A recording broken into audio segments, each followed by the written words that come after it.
We are live. Good afternoon, everybody, and welcome to the Metro Schools Budget and Finance Committee meeting. I'm joined here by my colleagues and MNPS staff, and we're going to go ahead and get started with Dr. Severe calling the roll. Dr. Gentry? Dr. Gentry? Ms. Elrod? Ms. Elrod? Ms. Spearing? Ms. Shepard?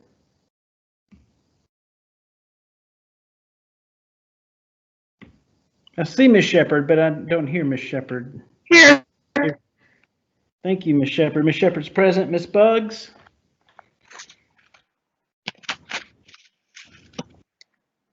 Ms. Bush?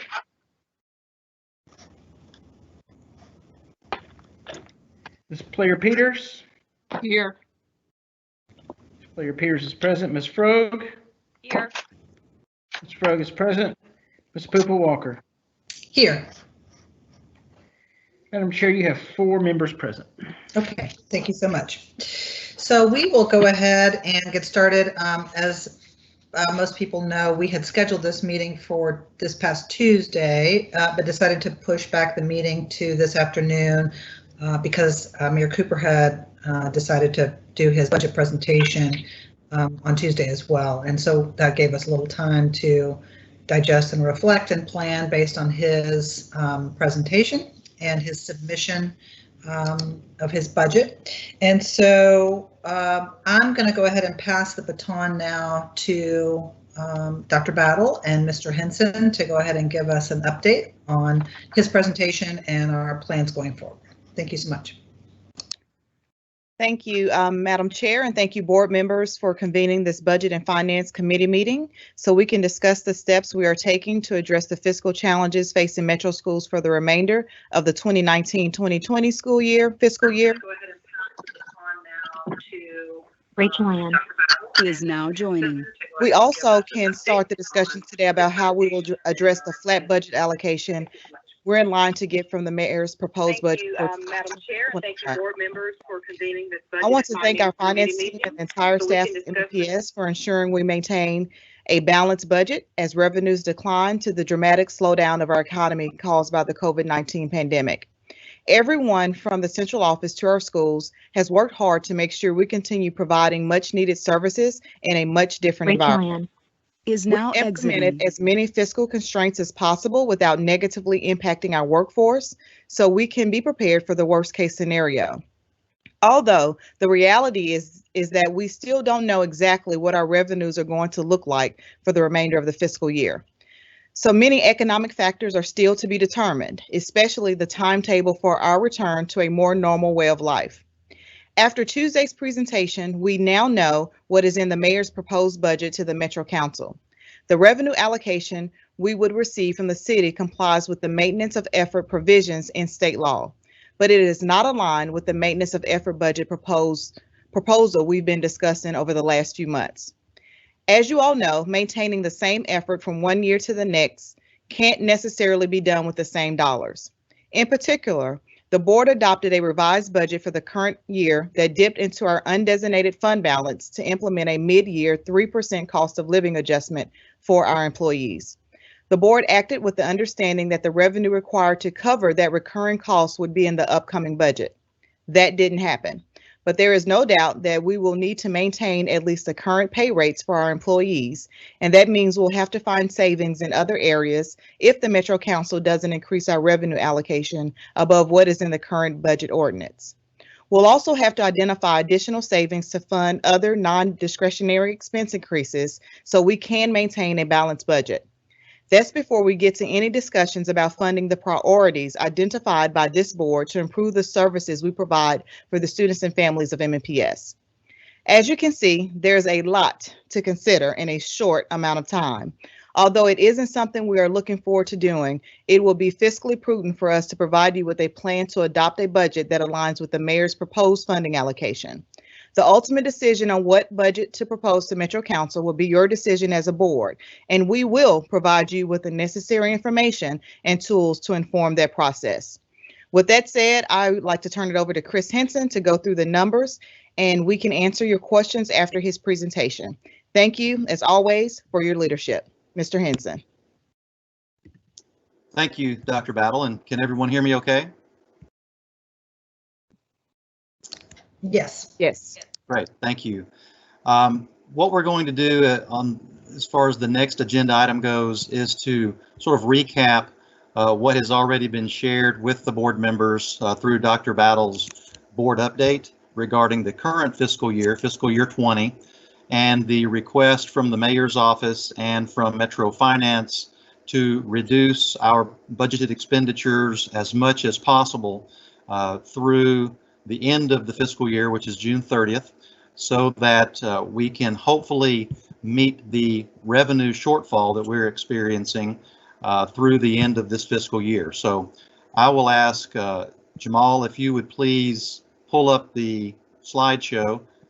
Thank you. And I will request control of it. I'm talking through this as we go.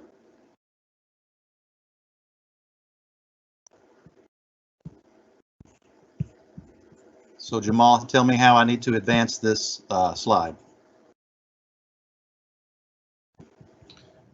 Okay, it's not working. I'll have to go ahead and advance it for you. That's fine. You and I can talk through this. So if you can go to the next slide, please.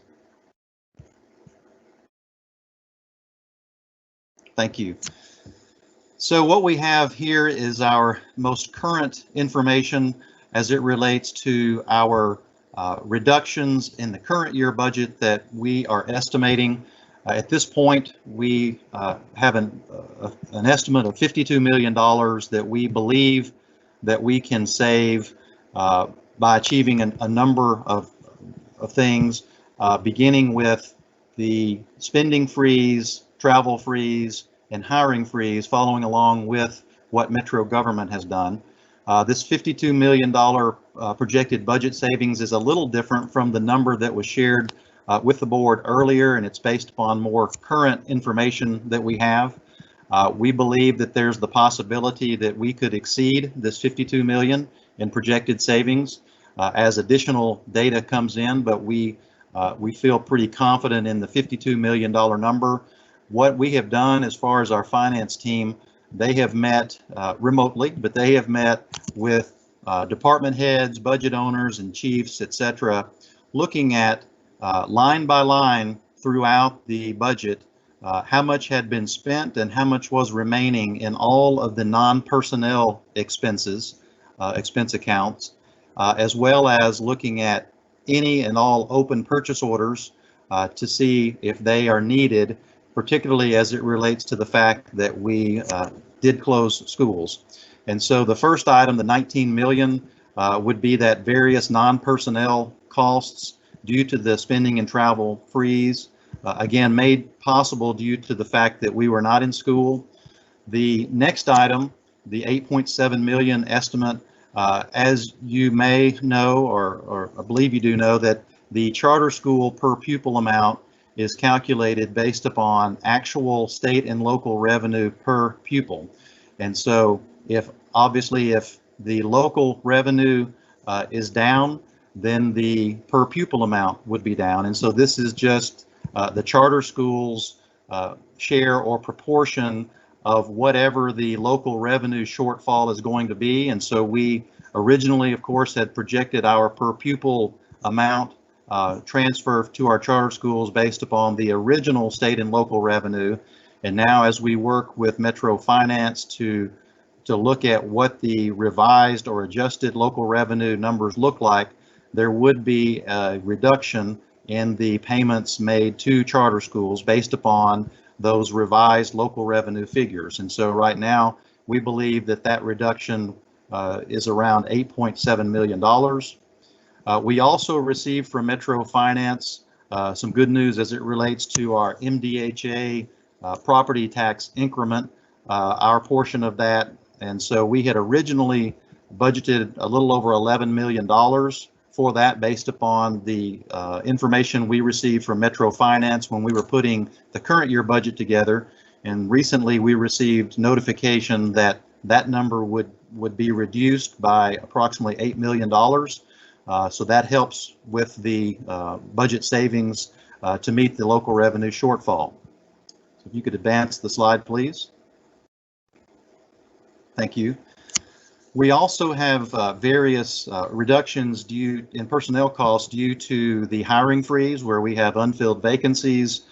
We have a reduction, of course, in our substitute teacher costs and other personnel savings, again, made possible by the fact that school has not been in session starting on March the 12th. We have a reduction in our utility costs. Again, since schools have been closed, we have implemented what we would typically do in the summer as far as setbacks, et cetera, relating to our energy savings program that we've previously discussed with the board. We have reduced the custodial contract and requested the provider to curtail staffing as it relates to schools being closed, not leaving buildings totally empty, but there is a fairly significant reduction in those costs. So if you'll advance the slide, please.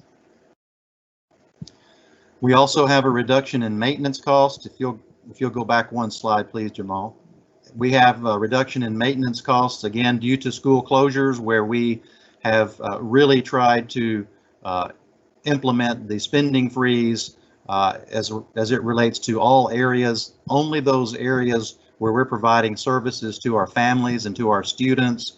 Those are the areas where we do not have a spending freeze. Everything else we've tried to basically shut down to save as much of our budget as we possibly can by June 30th.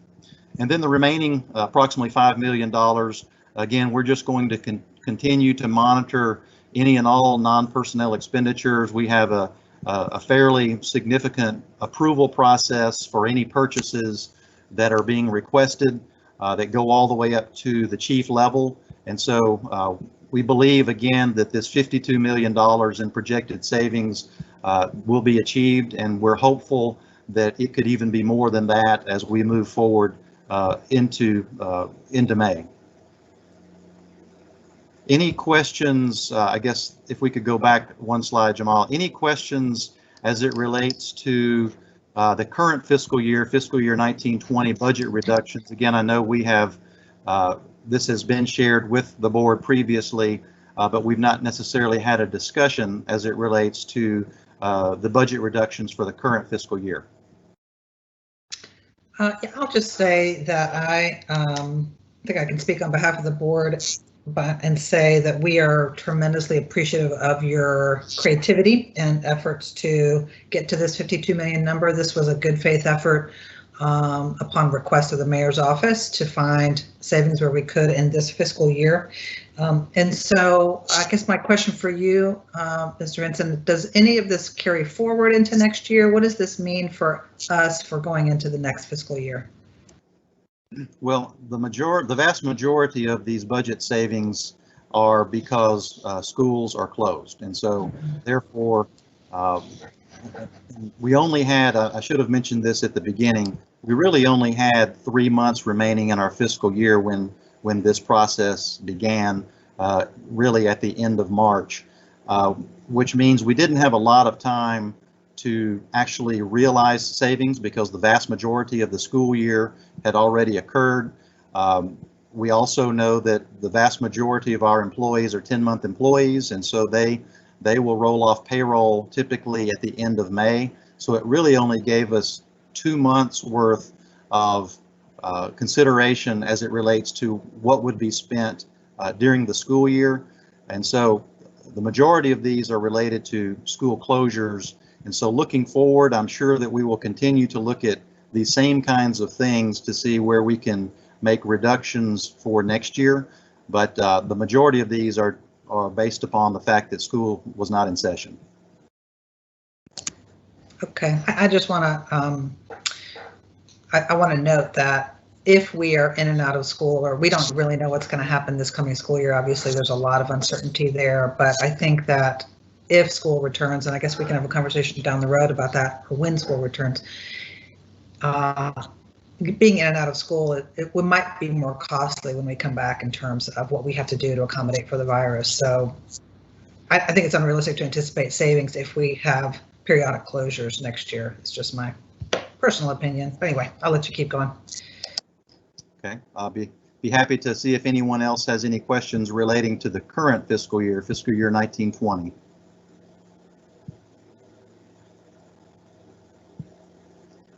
If not, Jamal, if you could advance the slide, please.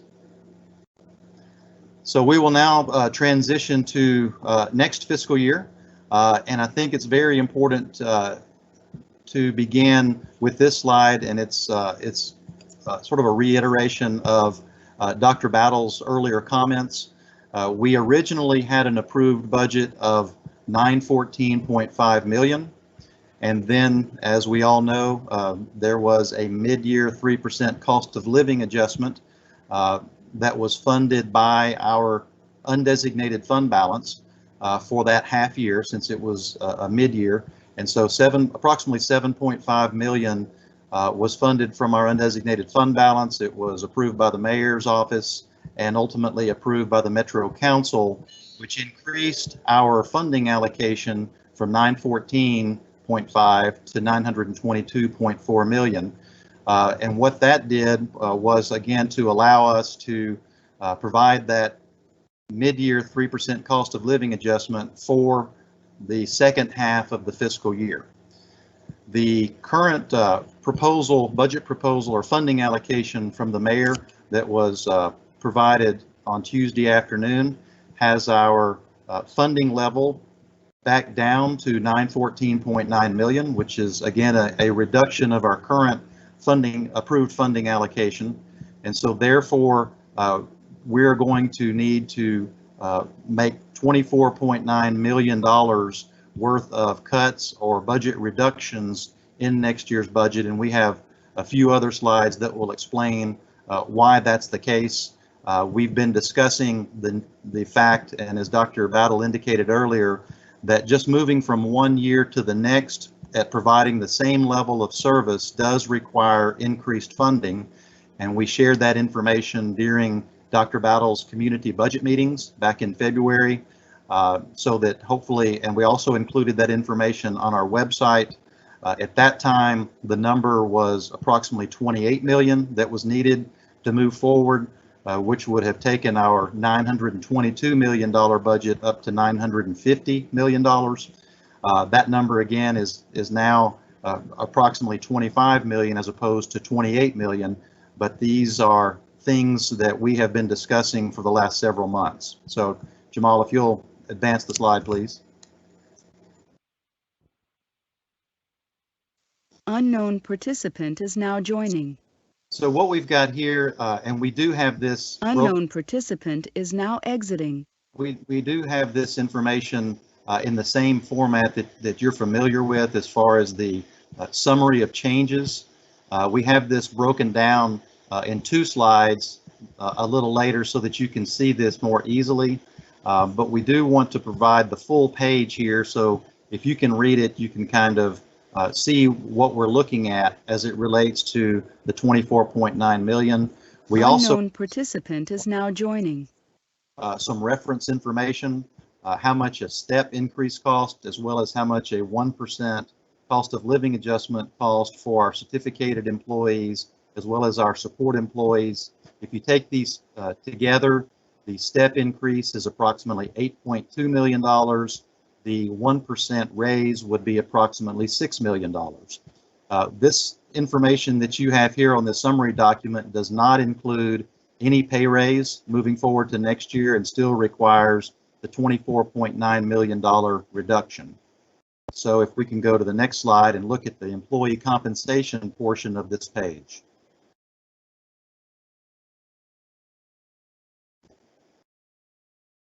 We can go to the next slide. Thank you. Go back one, please. So this is the top portion of the summary of changes document.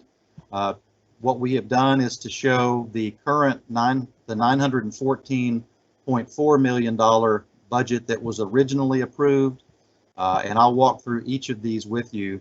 The first item, the Employee Insurance Trust, which is made up of M&EA representatives, as well as school board member representatives. Unknown participant is now joining. 0.6% increase in the certificated insurance premium based upon the actuarial recommendations of the fund, which the insurance trust fund is a separate fund from the operating budget.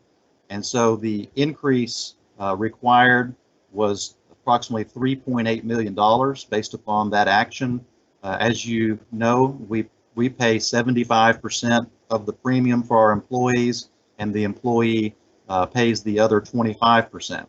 And so we have an increase here in our compensation of $3.8 million for certificated insurance increase. We did receive from the state a slight reduction in the certificated pension rate, the employer contribution rate. So there's a slight reduction of approximately $900,000 reflected. And then we also have an increase for our support employees insurance. The support employees are considered Metro government employees for benefit purposes, and the Metro Employee Benefit Board, or MEBB, voted on an average 6% increase for Metro government employee insurance. And again, we pay 75% of the premium, just as Metro government does, and the employee picks up the other 25% of the premium. But that average 6% increase for our support employees equates to $1.7 million increase to our budget. There was no change to the support pension rate, again, which is governed by the Metro Employee Benefit Board.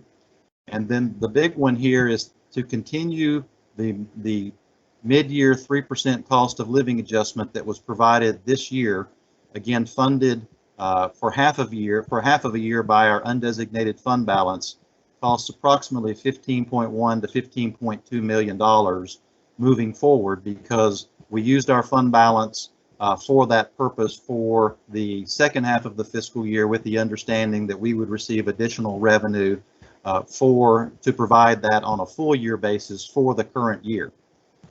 We also have the vacancy turnover that we have typically used as far as best estimates of vacancies and turnovers that will occur during the year, because not all positions are filled for the full year.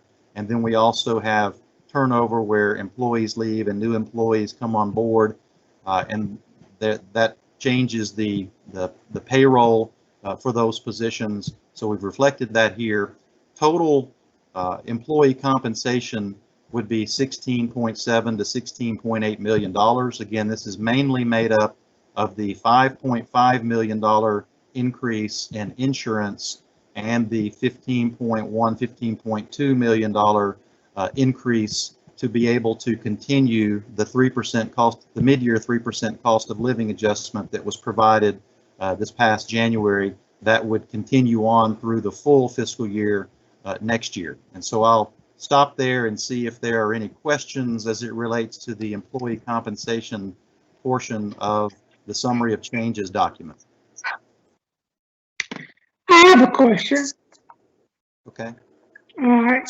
So earlier, excuse me, in Dr. Battle's remarks, she said that the maintenance of effort budget that we had initially been told we were going to receive from the mayor's office was indeed not what was finally sent to us. And so we are going, am I right in assuming that we're going to get the $914.5 million budget without the pay raises in it? Yes, the budget proposal that has been submitted to the council is approximately $914.9 million, and so there's a slight increase over the original funding allocation that we received, but obviously a reduction from the current funding allocation that we have. And the maintenance of effort, that term can mean a couple of different things. We have used throughout our community budget meetings the term maintenance of effort to relay a continuation of services at the same level. The actual legal term as it relates to maintenance of effort in state law requires the local funding body to budget at least the same amount of local revenue than in the next fiscal year as they did in the current fiscal year. And so budgeted local revenue in this fiscal year and next fiscal year must at least be the same. Hopefully it's more, but that's the legal legal term definition of maintenance of effort. It's that next year's budgeted local revenue must at least be the same as the current year budgeted local revenue, and the mayor's budget proposal does meet the legal requirement of maintenance of effort, but obviously does not meet what we were trying to convey as it relates to continuing services at the same level. Thank you. So Chris, I want to, oh, Frida, was that you? Yeah. Okay, go ahead. So just for clarification, so the maintenance of effort is based on the original budget amount, not the actual, I don't say expenditure, right? Not the amendment, not the final amendment amount. So it's based on the actual original amount budgeted in the initial budget ordinance, for lack of a better phrasing. Well, it's based upon budgeted local revenue, and since fund balance was used to fund the mid-year cost of living adjustment, fund balance is not considered local revenue. We didn't receive an additional $7.5 million in additional revenue to provide that mid-year raise. We used our own fund balance, and so it was never considered local revenue. And so when you look at actual revenue, and it's not based upon expenditures, when you look at budgeted local revenue, it was, it was based upon the original 914 number. Okay, thank you. +16158302040 is now exiting. Or questions as it relates to employee compensation? I just want to reiterate that the discrepancy between what they consider maintenance of effort, the legal term for them around the revenue, we were operating under the assumption that all along this past year, that COLA raise was not going to come from the fund balance, but in the end we'd had to do that. My understanding was that the mayor's office was, that was not how that was supposed to work out at the end. But so they don't incorporate that. So then we have to make, so what I'm understanding here is we have to cut in other areas in order to honor that COLA raise. Is that right? That would be correct. The 914.5 that we currently have and the 914.9 that's been proposed for next year's budget, obviously we would have significant cuts or reductions to make to continue the 3% COLA that was provided mid-year this year. Those reductions would be approximately 15.2 million required to meet that. Okay, that's want to make sure about that, how that discrepancy was defined. Okay, thank you. Any other questions on this particular slide relating to employee compensation? If not, can we go to the next one? Thank you. So this would be the bottom portion of the summary of changes document. +16155255371 What we reflected is now exiting. Is basically very similar to what was discussed during the community budget meetings and what was included on our website as it relates to our baseline, or in quotes, maintenance of effort budget. We have certain contractual obligations in our IT area as it relates to network upgrades, antivirus contract increases, and R12 support continuation that would be needed just to move forward at the same level of service as we have this year.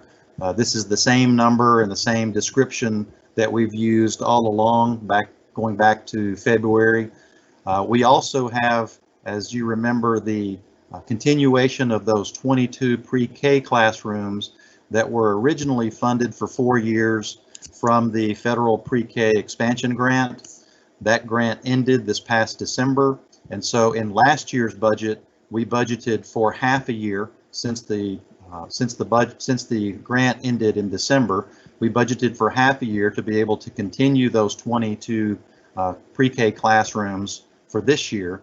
And so we would need to budget again for another half year next year to be able to continue those 22 pre-K classrooms for the full year next year.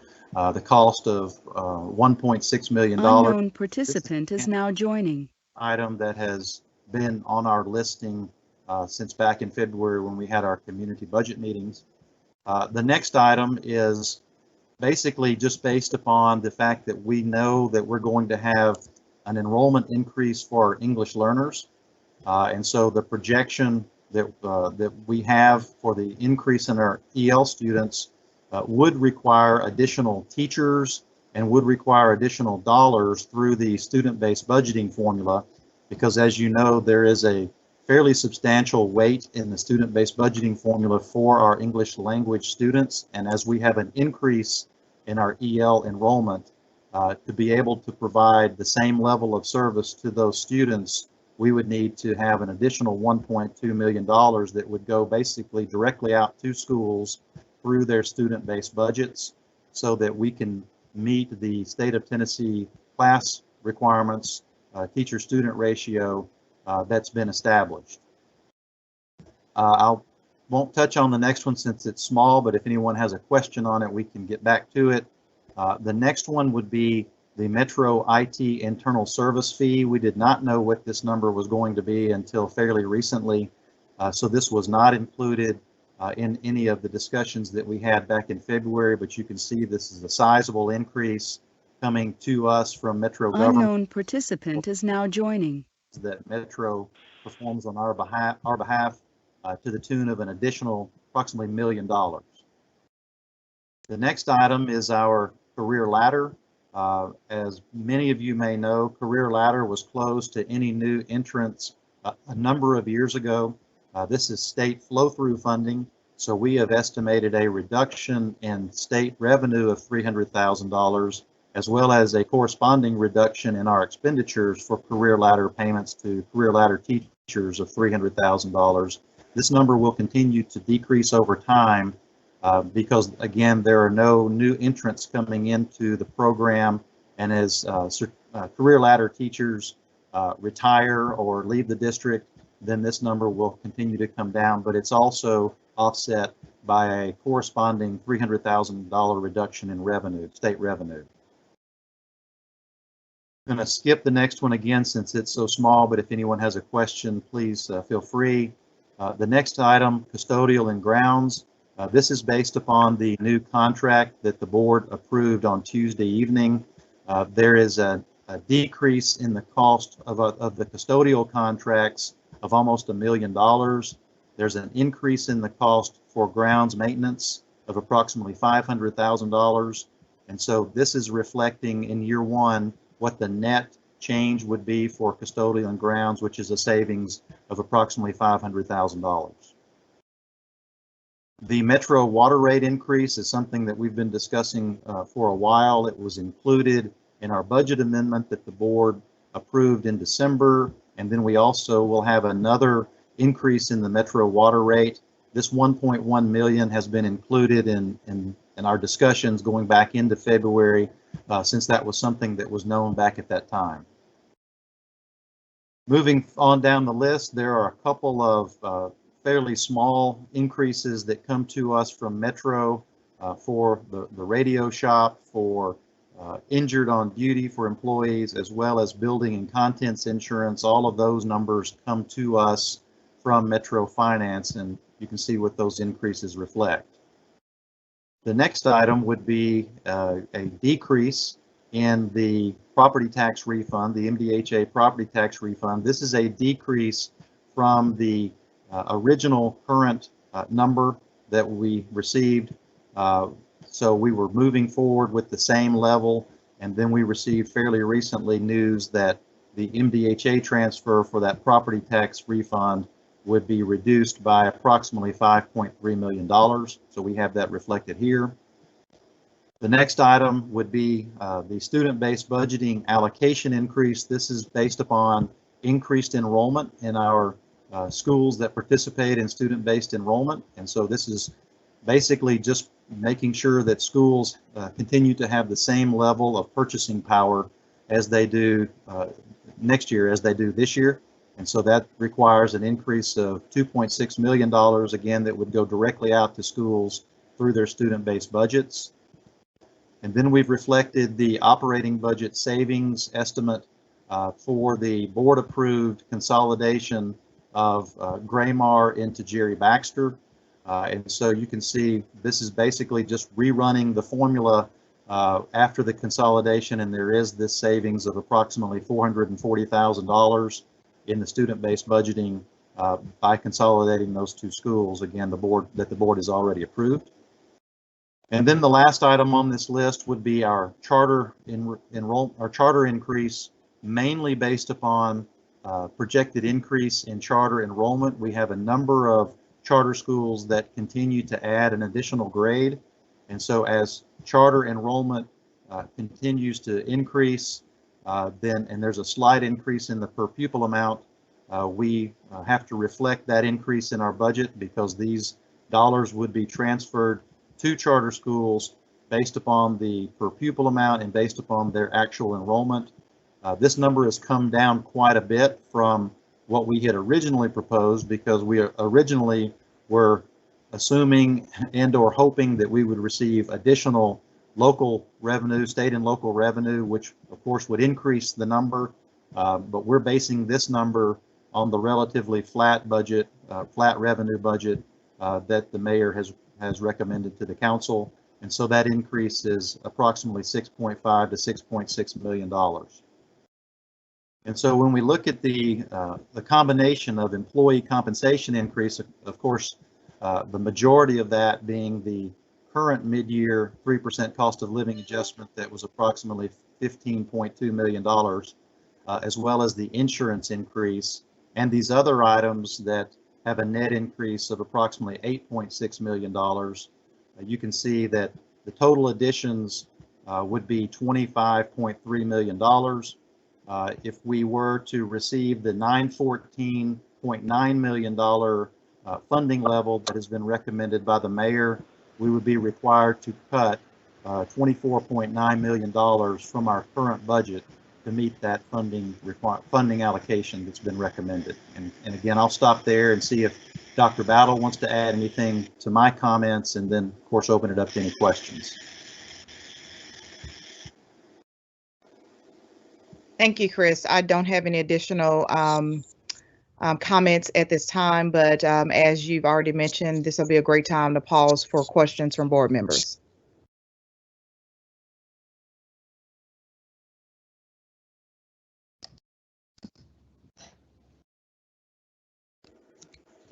I'll jump in if nobody else has a question. So I just want to reiterate here, we're looking at having to cover the 3% COLA raise to honor that, to maintain that.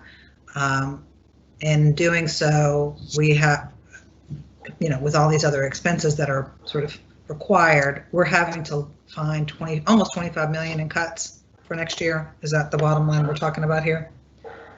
That would be correct. The $25 million would be the required increases, again, to move forward at the same level of service as we have this year. Right. Do we have projected enrollment numbers yet for next year? We do. Are they? And that's what we based the student-based budgeting allocation increase for the enrollment increase based upon those numbers, as well as of course, the charter enrollment increase. And we can provide you those exact numbers if you'd like. That'd be great. Okay. Okay. Are you going to talk about the BP, maybe where the state is or where it could be at some point? I'll be happy to do that, and if you'd like, I can do it right here. Okay. Currently, the governor's originally, as you may know, the governor's budget proposed a fairly significant increase in the salary component of the BEP funding formula, and then came back and amended the budget to reduce that increase for the instructional component in the formula by half. And now we have received our first estimate from the Tennessee Department of Education for next year's BEP funding, which obviously is an estimate and will change, but it's basically flat for us. Our fiscal capacity continues to increase, and I'll say a little bit more about the fiscal capacity indices. There are two indices that are used. The first index is from TASER, which is the Tennessee Advisory Commission on Intergovernmental Relations. They have a specific methodology that they use to calculate fiscal capacity, and also the TASR model has been what has been used since the BEP originated in 1992. The other index is Dr. Bill Fox out of UT Knoxville, the Center for Business and Economic Research. That is a totally different methodology that's used. And so those two fiscal capacity indices have been updated, and the State Department takes 50% of the TASR model and 50% of the Fox model, or the SEBR model, to give us, not us, but to give the Tennessee Department of Education what the fiscal capacity index will be for all counties in Tennessee. Fiscal capacity is calculated on a county-wide basis, and so there are obviously 95 counties in Tennessee, so there are 95 different fiscal capacities. If there is just for information, if there is a county with more than one school system within it, then each of those school systems within that county has the same fiscal capacity index. But our Davidson County's fiscal capacity index continues to rise. That fiscal capacity index is always in arrears, and it's based upon the prior 3-year average. And so ours has increased, which means that our BEP funding would be reduced from what we would have received under the previous fiscal capacity index. And so the estimate that we received for our BEP funding for next year was basically flat funding, approximately $285.8 million is the estimate that we received back on April 17th. That will change, and we'll get another estimate in mid-May. The concern is that we know that the legislature will be coming back, I think, on June 1st. They will be making adjustments and revisions to the state budget as it relates to the significant drop in state revenues from the sales tax shortfall, as well as other revenue shortfalls. And we're hoping that there won't be another negative change to what's being proposed for the BEP funding formula, because if there is, then there's a very real chance that we will receive less state funding through the BEP than we do in the current fiscal year. And so if we got less from the BEP, the assumption on the state's calculation is that because of our 3-year average, we could contribute more as a city, right? That's the reason that our fiscal capacity index increased, is because based upon the 3-year average, then our fiscal capacity, or our ability to fund education from our own local sources, increased relative to the rest of the state. Right. So can you, for folks that are wondering, what will the role of stimulus funds, at least the ones we know about today, play in budgets for next year? If we could hold that until we get there, we have a slide. Okay, good. It's closer to the end. If we could hold that until we get there, but that's a very good question. Okay. Other questions as it relates to either the employee compensation or the required other additions as reflected on this slide? No. Okay. If we can advance the slide, please. So what we wanted to do here was provide the board and the public some information as it relates to our funding allocation. We have the current year budget, the fiscal year 20 budget, as amended, the $922 million, how that gets to schools. And so we start off, as you can see on the left, with $922 million.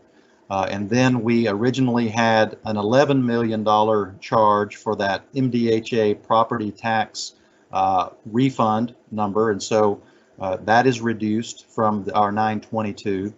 We also, at that point, had estimated our total charter transfer payments would total $138 million. And so what's remaining for district-run schools is a little over $770 million. We have approximately $250 million that we call district services to schools. These would be things such as utilities that we pay on behalf of schools that they don't have to budget for, transportation, maintenance, custodial, et cetera. And we've got another slide that will further break down this $252 million, resulting in $521 million that goes directly to schools for school budgets, either through the student-based budgeting formula or through direct appropriations or direct allocations to schools that don't participate in the student-based budgeting formula, such as our non-traditional schools, our alternative learning centers, our special education schools, et cetera. And so 521 million of our total 773 million that we have for district-run schools is sent directly out to schools for them to budget and spend. And so just trying to break down our total funding to show really what we have control over and how it breaks down between district provided services and budgets or allocations, funding allocations that are sent directly out to schools. And so if we can advance the slide and see the breakdown of this 252 million, just so that you have that information, you can see the largest portion of that, $37.7 million, is what we call fixed charges. These are mainly things such as we pay insurance for our retirees, and so that's a large part of this $37.7 million. We also have in here that Metro IT internal service fee. We have a number of other fees that come to us from Metro government that we have included here in the fixed charges. The next largest at 37.2 million would be for transportation. Again, services that are provided on behalf of schools and students. The next largest at 27.6 million would be utilities, again, which we don't require schools to budget for transportation or utilities. We provide those on the behalf of schools. The next would be the Custodial and Grounds contract, which at this point, this current fiscal year was $22.3 million. We don't require schools to budget for that, as well as for maintenance, $20.5 million. Again, these are all services provided by the district on behalf of schools that we don't require schools to budget for through their student-based budgets. Then we get into some of the larger areas like IT at 19 million. We have instructional leadership. We have some of the other attendance and student services, and you can see on down the list, it starts to get pretty small when we start getting into some of the what we would call district departments. Many of these expenses are spent directly on schools. For instance, we have a large number of our IT personnel who spend the vast majority of their day out in schools working to help schools, assist schools as it relates to technology needs, etc. And so we wanted to provide this to show what makes up that 252 that doesn't go out directly to schools through the student-based budgeting, but is more efficient in providing services to schools on a district-wide basis, many times just because of, it's much easier to provide at a district level than each school doing its own individual thing. Any questions on this slide?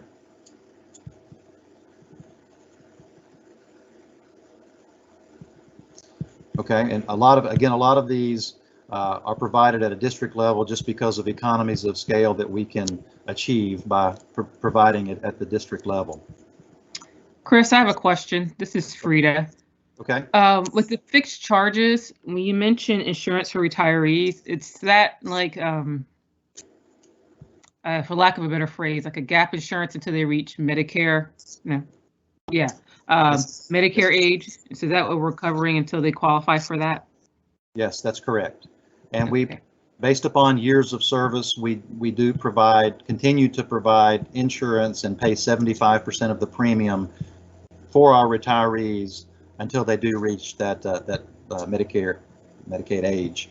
And so that also goes into the discussion regarding some of the OPEB benefits, the optional post-employee benefits. That's the largest portion of the optional post-employee benefits that are required to be reflected on Metro government's balance sheet in their financial statements. And are most of those teachers that are in the state insurance system, or is that coming out of our Metro insurance? No, these would all be employees that are either coming out of the insurance trust for our certificated employees, or their support employees through the Metro Employee Benefit Board. So neither of those groups participate in the state insurance plan. Oh, okay. That's all I have. Any other questions on this slide? Chris, I do want to say that I appreciate that you all are prioritizing keeping funding flowing to schools for their student-based budgeting work and trying to find other ways to mitigate sort of costs. And so just want to say we appreciate that prioritization on the part of the leadership team.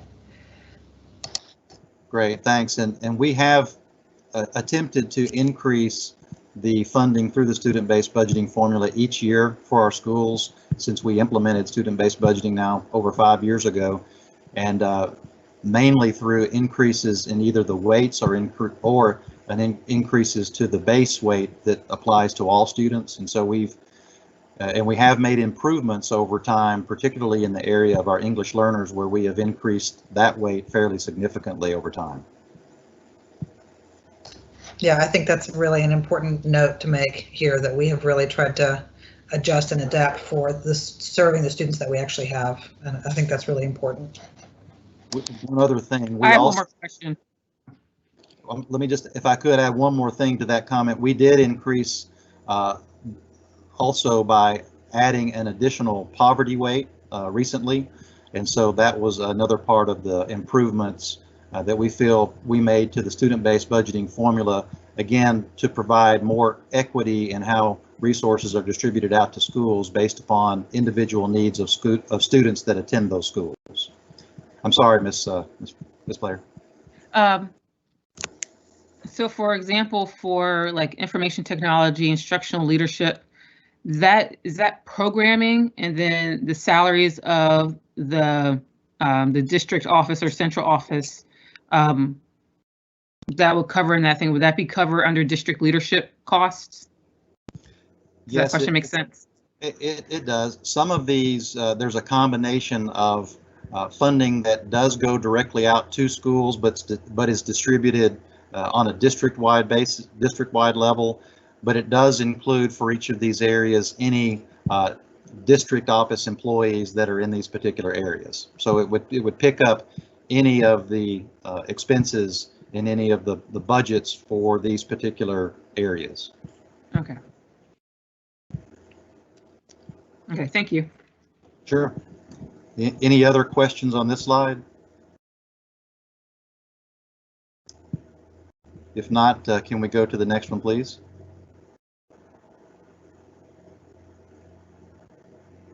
And just this is a reiteration of a slide that Dr. Battle had in her community budget meetings, which sort of seeks to emphasize the cuts and savings that we've had to make over the last 3 years to balance our budget. And so if you could advance that slide, please, and just see some of the examples. Again, these have already been shared during the community budget meetings, as well as during some previous board meetings as it relates to cuts and savings. This is just a reminder that we've had to make significant cuts over the last 3 years to balance our budget, particularly in the areas of contracted services, as well as travel. And you can see some of the other areas where we have made significant cuts to make sure that our budget would balance. And so it becomes increasingly difficult to go back to the same types of things to further reduce those, since they have been reduced over the last few years. Next slide.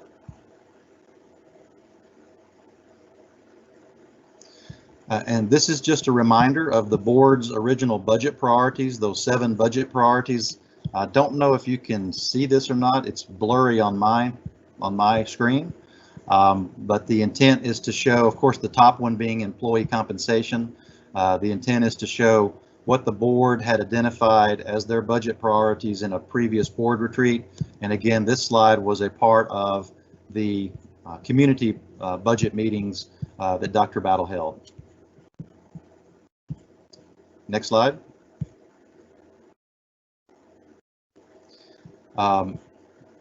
If I could, let me go back one slide, Jamal. I apologize. I was going to mention one thing on the previous slide. The one thing on here, of course, would be textbooks and instructional materials. And what we went through previously that showed the need to reduce our budget by $24.9 million. You can see there was nothing in there for increased textbooks. And so we do have a fairly small textbook budget that would continue under that scenario, but we don't have the increase that would be needed for textbooks that have been identified by Dr. Williams and the curriculum and instructional team as it relates to the English language arts adoption, as well as going back and being able to purchase the science and social studies textbooks that we were not able to purchase in prior years. So I did want to mention that there, since it's included in your board budget priorities, but as you could see, we didn't have anything included in that document, the summary of changes document, of required increases. And Chris, before you go on, since that screen is a little blurry, I just wanted to make sure the board members were up to date on those, just as a reminder, and in order as they are presented, that you can't see their employee compensation, social emotional learning and academic integration, textbooks and instructional materials, pre-K, schools of innovation, community and parent engagement, and human resources and IT infrastructure. Thank you. Thank you. Thank you for reading those, because I didn't know if I was the only one that couldn't see them. If you'll go to the next slide, and I'm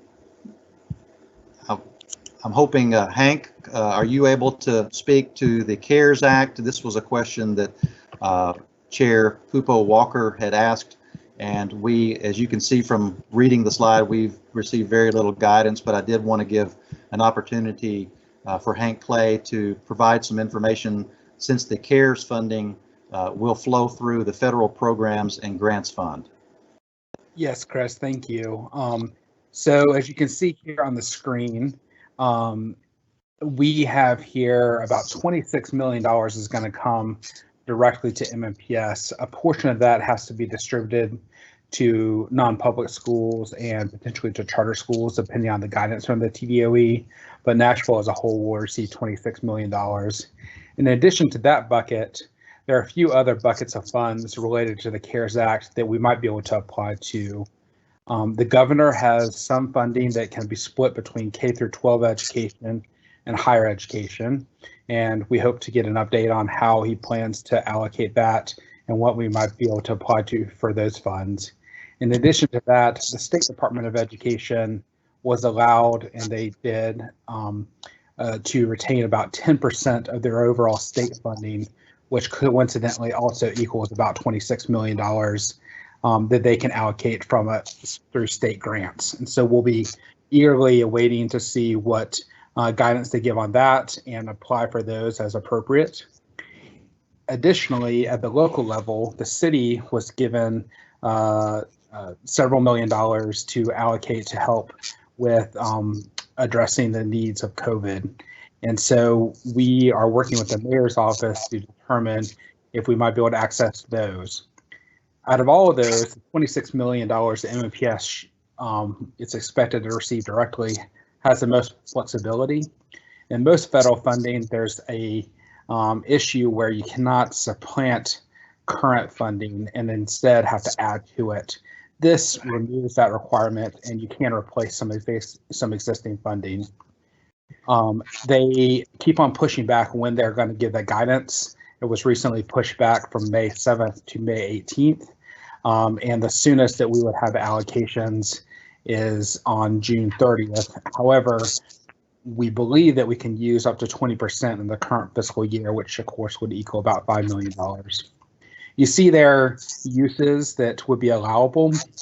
I think the last bullet is actually the most helpful to us. And so looking at how we might be able to continue providing services, particularly now that school officially ended, but of course learning continues. I'll be happy to answer questions, but again, there's little guidance that we've received so far on this funding. I have a question. Yes, Ms. Shepherd. Hank, when you said that there were stipulations around to the mayor, around to the mayor's office around the use for this school year, and did you say 5%? So or 5 million. Thing there is that of the $26 million that's on the screen there that will come directly to MMPS, the second bullet talks about that we can use 20% for the current fiscal year, and that would equal about $5 million. Oh, okay. And so they had that 5 million has not been specifically identified, but that 5 million would be identified by the school system itself, correct? Yes, ma'am. So, for example, once they give guidance on how we can apply to use that money, we will present a plan for how we intend to use it. They will approve it or ask for revisions, and then we can use the funding for that purposes. So a really simple example that I think would be approved is if we wanted to use that money for technology. Since this is the most flexible one, we would likely hope to use it in areas that we might not be able to apply for other funds. So for example, we know that the money that's coming in through the mayor's office can't be used for salaries. And so maybe we use portion here for areas that we couldn't apply for funds in other sources. Would a good example be the technology that we've had to ramp up for our experiential learning 2.0 and our technology efforts around that? Yes, ma'am, that would be. Okay. Thank you.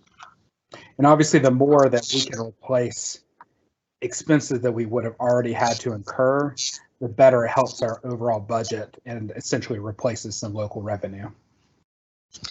So Hank, is the intent of this money that it's supposed to address problems related to COVID-19, or it's just simply meant to supplement sort of, losses in revenue and so forth? I think this one is more of a hybrid. Other areas are much more explicit about just the actual impact of COVID. This one gets a little bit more into, and Melissa Reverge is on the phone call as well. You might be able to hop in here, Melissa, too. But this funding is more of a hybrid that you could replace some of the expenses that would fall under this allowable category. But again, we're waiting on guidance from the TDOE. And I agree with Hank. I think the fundamental purpose of the education funds are to enable districts to be able to be flexible with learning. And so that includes purchasing laptops, working on the 2.0 process, while also continuing to function and providing cash to do that. And then I have a question. Yes, Ms. Elric. So my question is, I want to make sure I understand when we're getting guidance and allocation. So is the thought that we're hoping to get guidance on May 18th because that's been pushed back already once? Correct. Okay, and then the hope is from there that we'll get allocation of those funds in June. Yes, that's correct. Okay. Okay. But we won't know about allocation until May 18th, and that's still an asterisk.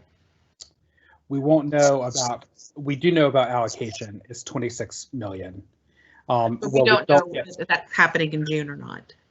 We won't know what the allowable guidance would be, and we won't know whether we have been approved until mid-June and then the awards made by June 30th under the current timeline. Okay.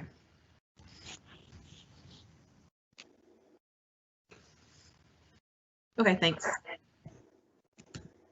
I have a question. It's not exactly CARES related, but I know the Fed had extended their deadline for local states and municipalities to apply for a low interest loan regarding COVID, doing revenue lost and etc. Do we have access to applying that as a board, or do we still have to go through Metro government if we want to consider that as an option for the next fiscal year or this current fiscal year? I defer to Chris or Melissa. It's my understanding that would have to go through the Metro government. Okay.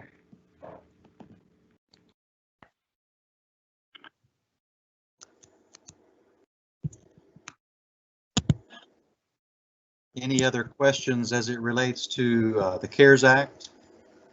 One point I would just make as we complete this section, Chris, is that I think CARES Act money we should be thinking as a nice way to make to help out a situation, but obviously it's not a panacea and it shouldn't be seen as a replacement to the $25 million gap.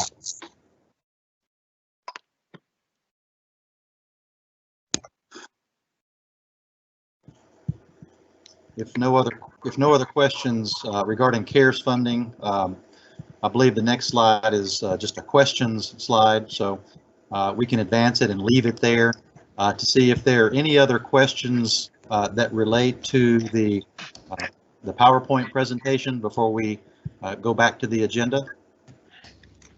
Yeah, can you repeat what you said about the ELA adoptions and Dr. Williams, about the adoption of textbooks that we did this week, how that fits into the budget? Can you repeat that for me, please?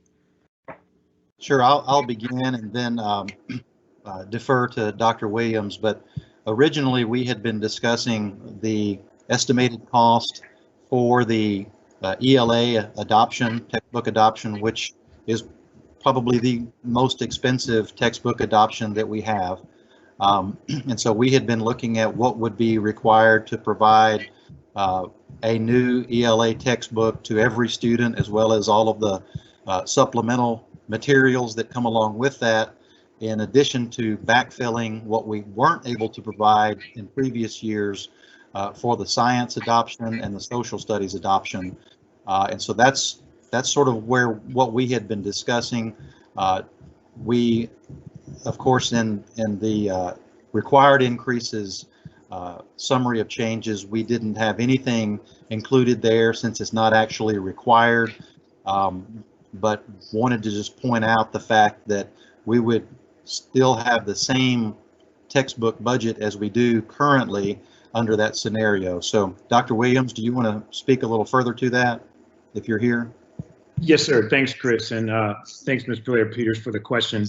And it gets a little complicated, so if you'll give me a little latitude to try to clarify. So as Chris said, we were looking at an investment in ELA materials, and we had originally budgeted, thinking in mind that might be around $14 million. And that $14 million was intended to cover the 6-year adoption cycle. So it's not $14 million, of course, every year, but a $14 million one-time investment that would span the 6 years. But that was our projections based on where we were in January, not knowing what our teacher committees would recommend, and the board would, of course, have to subsequently approve. Now that we have made the adoption, you know, I've been able to work with both companies and the Tennessee Book. So the way it works is Tennessee Book has already negotiated the contract with the state, with the publishers. So if we were to go full in with all the materials that are possible, it's going to be around $12.8 million. Again, that's over 6 years. So we were off by 1.2, again, based back in January. Having said that, that would be a one-time 6-year cost that we would pay up front.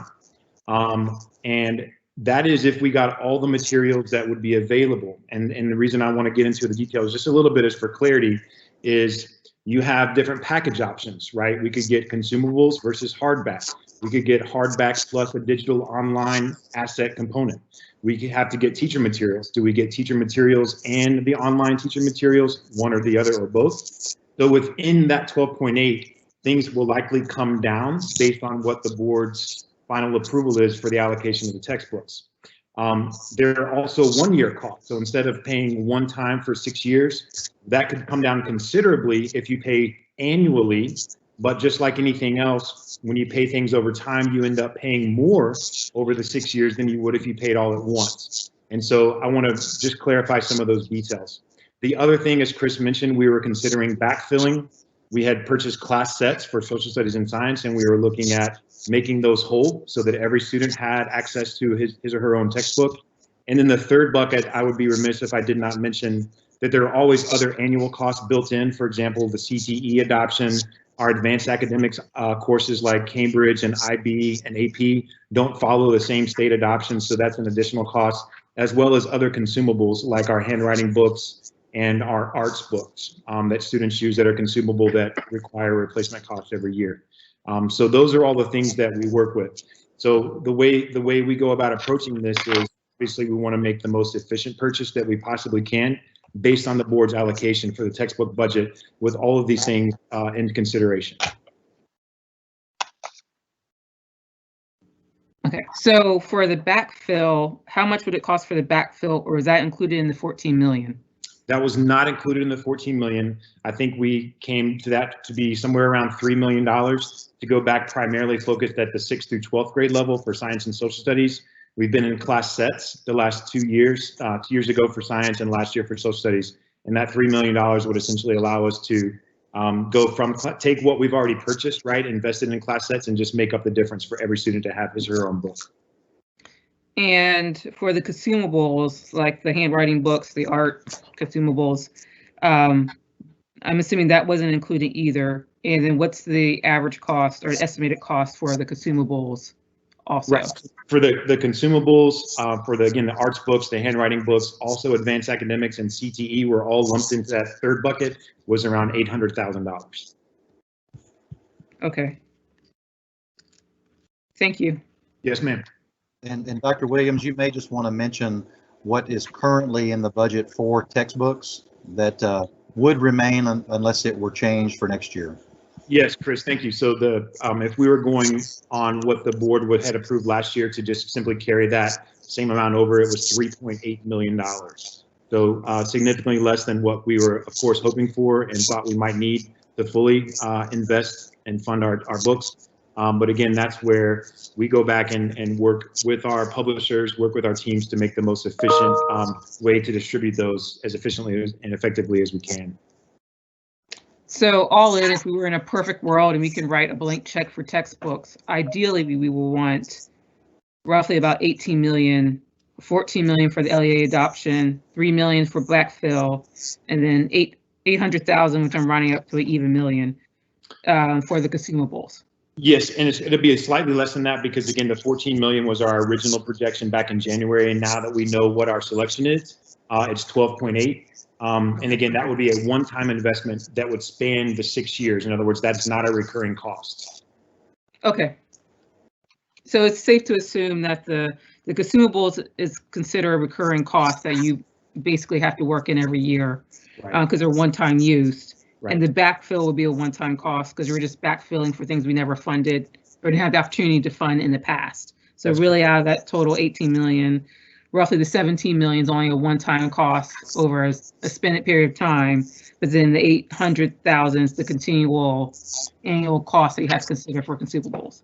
That's exactly right. There's a little bit of that churn every year to replace consumables that students obviously write or draw in, and you need to replace those annually, right? Okay, thank you. Thank you.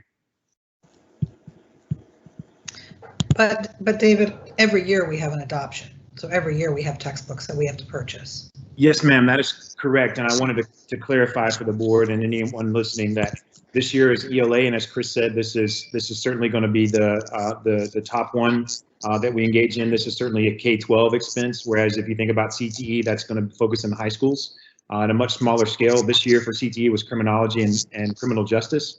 Next year was intended to be a math adoption, which again would be another K-12 really huge purchase. The state textbook commission has delayed that by 1 year, really so that ELA and math were not back to back, to allow for districts to sort of catch up on their budgets. And so next year is just a CTE year, and that will be, of course, a much lighter year, and the following year will be math. So back to Ms. Claire Peters' question, we would invest whatever we could with ELA this year, knowing that next year would be a much lighter lift anyway. And if we needed to backfill literacy materials at that time, we would have to see what our budget scenario is at that time. So this is Anna. Frida asked most of the questions that I was going to ask around textbooks, and this is at least the second year in a row that we have identified textbooks as one of our budget priorities. I am a strong believer in that each child needs his or her own textbook. I think it's ridiculous that we are sharing textbooks, and I hear it on a daily basis from teachers who have a class set and kids don't have a book of their own to make, for whatever reason.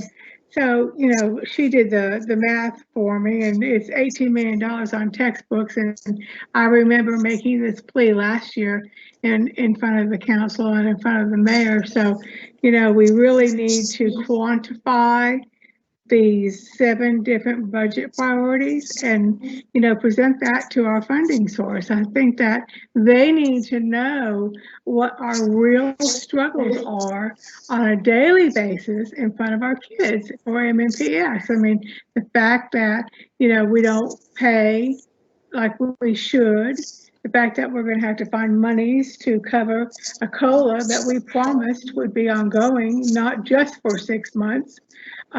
So, we need to make sure that we identify those items as we, plead to our funding source why we need the budget that we asked for. And one more question, totally off this topic. Is there a way to get the slides that we were looked at this afternoon? Yes, I will ask Dr. Severe if he would send this slide deck to all the board members. Okay, thank you. And we can also post it to our website. That'd be great. Thank you. I have a question.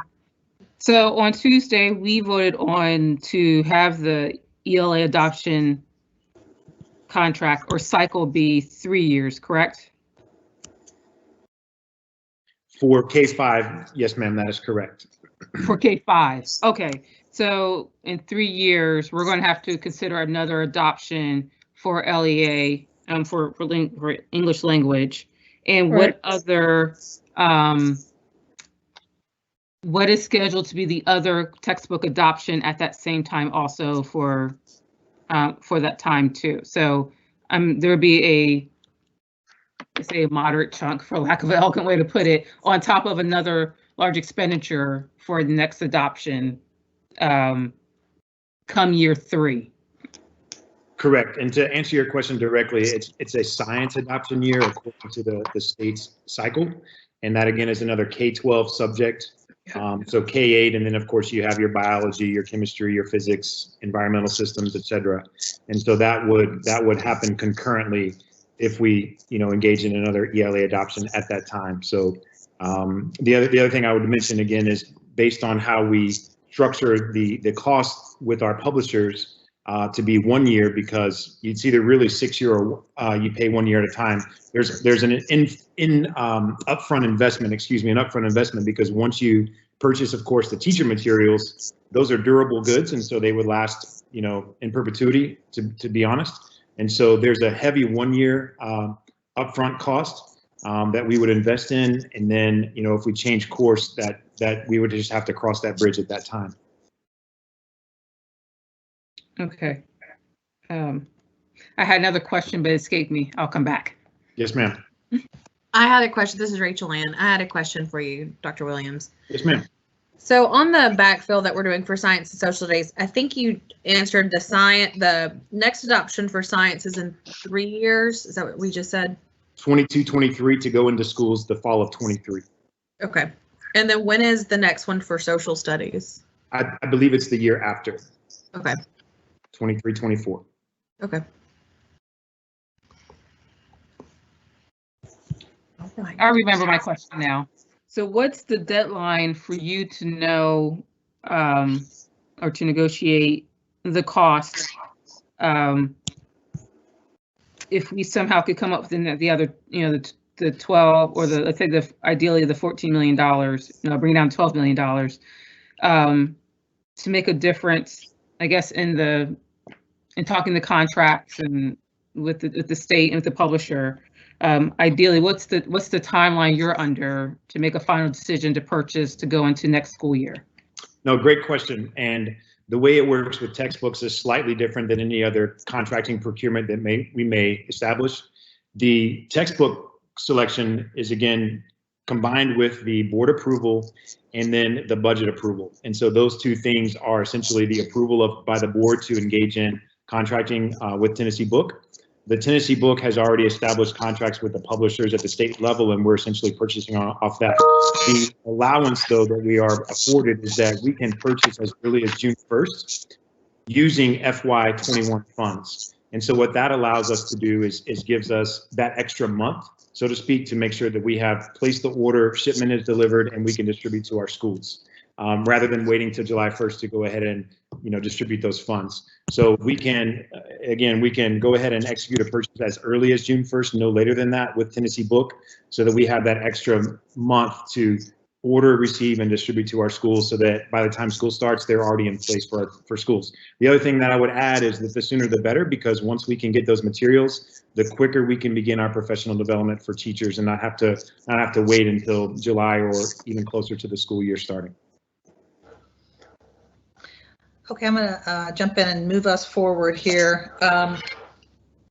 A quick question. So I wonder if Melissa can jump in. So what is the legal definition of what level of funding we have that's required for us?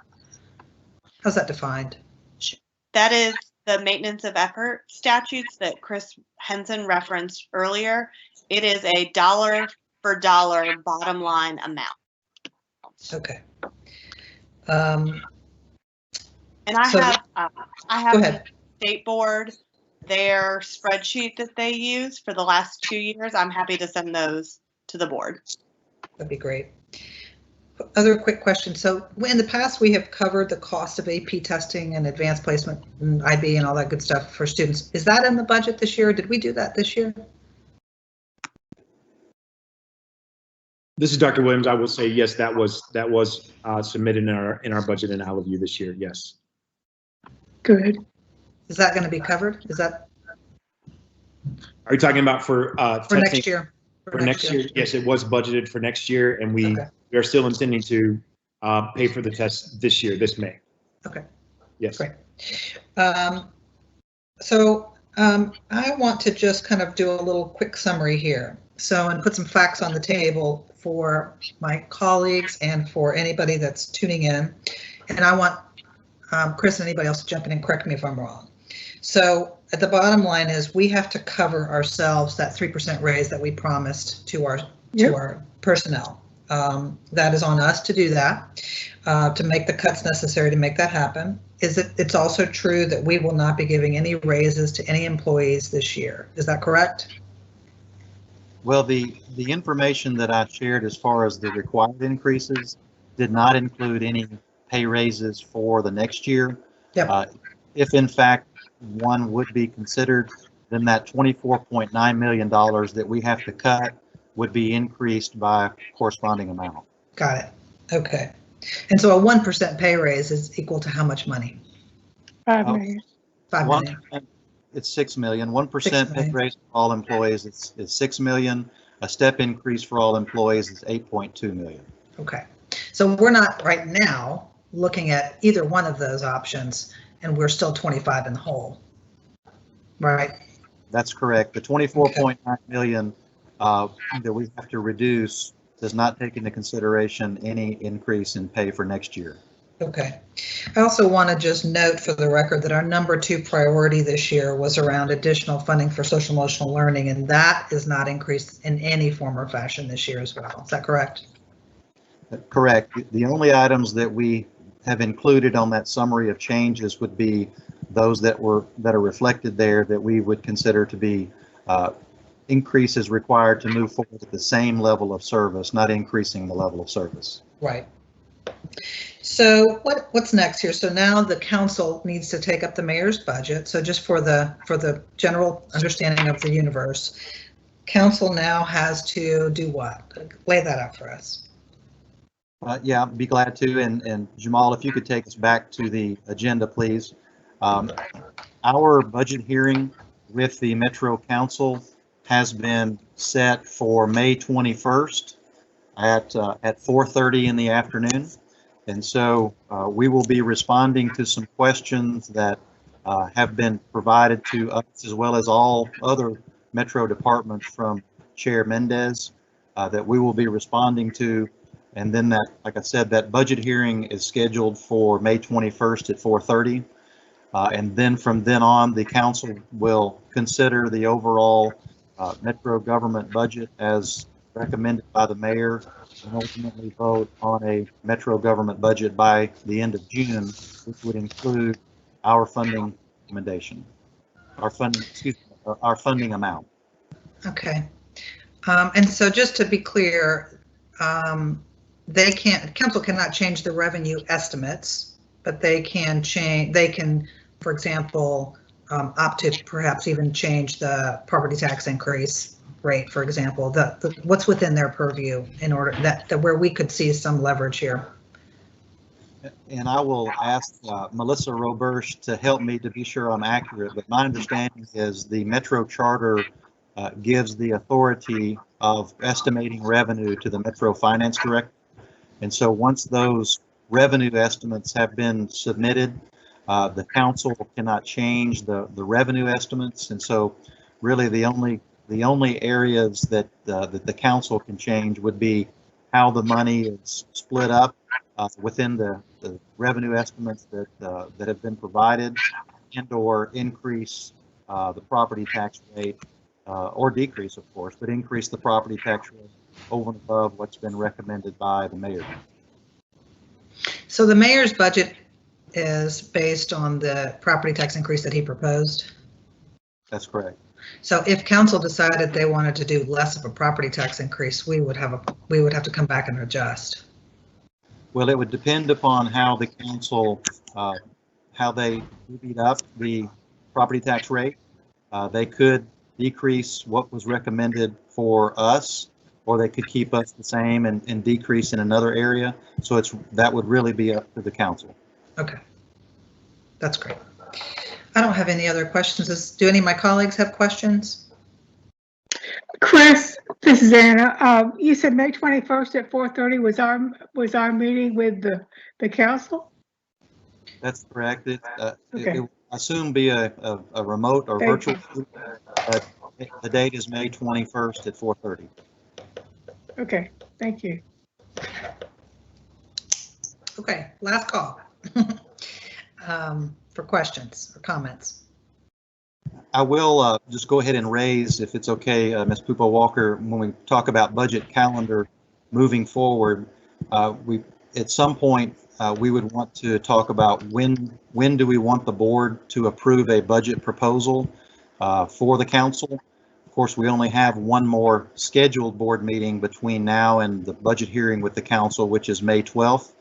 Of course, the board can always call a special called meeting at another time if the board wanted to approve a budget proposal prior to our hearing with the Metro Council, but just wanted to sort of at least bring up the timeline as it relates to scheduled board meetings and or special call board meetings. Okay, duly noted. Appreciate that. Okay, well, if we don't have further questions, I want to thank my colleagues for their time and attention and thoughtful questions, and be sure to follow up with me or with Mr. Henson or Dr. Battle if you have other questions. And we will see everybody back on the 12th of May. Thanks, everybody. Thank you. Thank you. Thank you. Meeting's adjourned. Bye. +16155255337